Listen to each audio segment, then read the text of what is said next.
All right, I'm going to discuss that in a moment with the panel, but I want to get to some other local issues as well. Let's bring the panel in, particularly actually one of the issues I want to get to is this speech by the Attorney-General in Sydney about religious freedom. But let's get into that. Bringing in my wonderful panel right now, Rita Panahi, the wonderful Rita Panahi, and Campbell Newman. Thanks very much for your time. I want to get straight into it. Rita, before we get into some other issues, what did you make of that? I've been following the Tavistock Centre pretty closely. The circumstances there's been a raft of resignations, this push to put kids into drug therapies while they're just musing about their gender. A 400% increase in 2 years. Pretty extraordinary stuff. And disturbing stuff, and the hostility towards anybody who questions any aspect of this, whether it's the long-term impact of the drugs used on children, whether it's the enthusiasm to transition kids who perhaps aren't ready to make that lifelong decision. The hostility is just extraordinary. Just to characterise anybody who questions this as some sort of bigot or transphobe is mindless.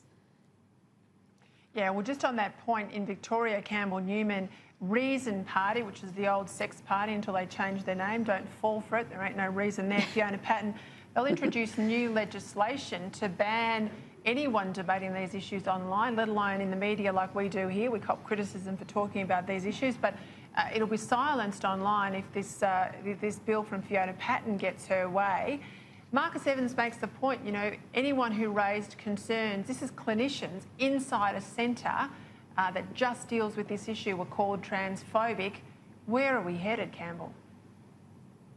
Look, it is crazy stuff, and I can actually relate a very personal experience that years ago when we were young parents, we knew another family who had a number of kids, and there was a daughter about the same age as our kids who absolutely rejected being female and insisted on wearing boys' clothes and wanting to be called by another name. I've got to tell you that that young woman has grown up, is very happy being an attractive young woman and living that life, but at the time was convinced that she wanted to be a boy. Now, yeah, I've seen it firsthand, and just imagine if the parents had drunk the Kool-Aid or some social worker had intervened and sort of kept the parents at bay. Just ridiculous. So the idea that these things shouldn't be challenged and there shouldn't be a debate is outrageous, and it clearly smacks again of other people's sort of agendas and to push a particular point of view and shut down debate. All right, I want to move on to some other issues. Today, the Attorney-General, Rita, released draft legislation in relation to religious freedom.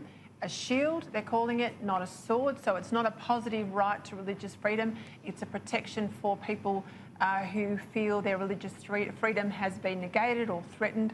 I have to say, it won't be a popular view, that I agree with it being a shield, not a sword, because I fear once you have a positive right to religious freedom that you don't have in other rights, not all religions, I have to say, are equal, and not all faiths or belief structures that tag themselves religion are religions either. But Rita, what's your view?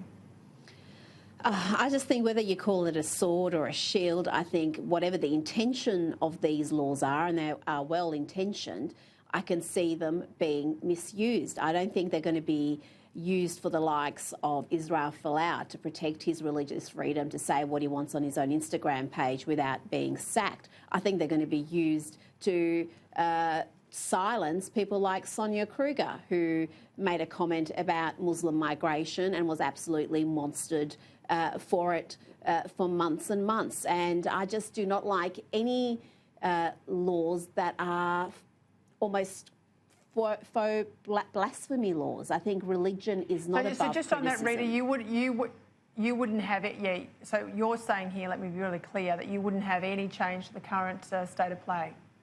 I don't want to extend anti-discrimination laws that we know have been misused and weaponised to try to silence people. I don't think extending those laws is a positive thing. Campbell, what's your view? Because if Rita's right, Rita's in the don't change the law as it is camp, I'm in that, yes, you can have a bit of change, but I certainly don't line up with the Connie Fierravanti-Wells, who wants a really positive religious protection, which I fear could be misused. But what's your view?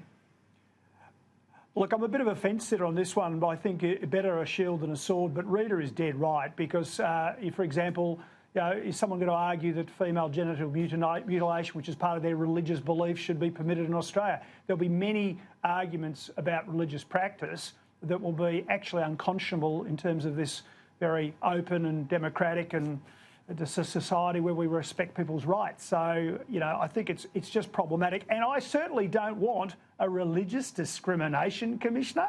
Haven't we got enough of these people running around with their departments and funding and having to do fact-finding missions overseas? And